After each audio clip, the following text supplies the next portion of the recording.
السلام عليكم ورحمة الله وبركاته. جينا نتكلموا على سقلاب اللي جا للجزائر ونشارك دابزنا واحد الجماعة دابزنا واحد الجماعة دابزنا واحد الجماعة في لاكرون بوست في العاصمة.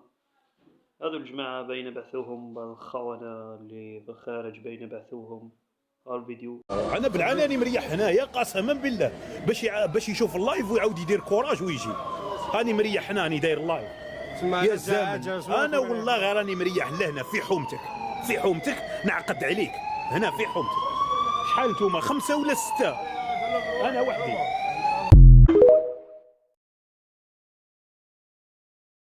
إذا كما قلت لكم سقلاب تم اعتداء عليه، وفيديو آخر كاين واحد آخر فيديو يطيح في اعتداء عليه سقلاب.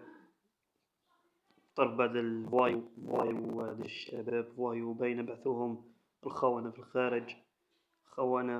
بعثوهم قال له كذا وكذا في قلب الفيست كذا وكذا. هما كانوا ضده واعتدوا عليه. إذا سقلاب بشكا بيهم وراهم غدا. هو دار فيديو باللي قال لك راه غدوة يدخلوا الحبس ولا من غد. إذا هذا هما الخونة الذي في الخارج، وهم يريدون أن تكون معهم يا تولي ضدهم ويكرهوك ويديروا لك فيشنين ويبعثوا لك أشخاص لي فوايو. هذا هما.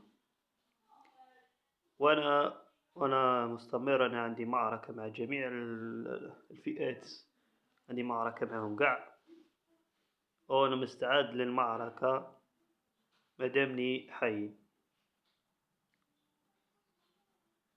أنا مش غير معركة مع هذو الخونة، عندي معركة مع جميع الآخر، حتى معركة هنا في الجزائر مع أشخاص يكرهوني ونكرههم وجميعهم كما هكا.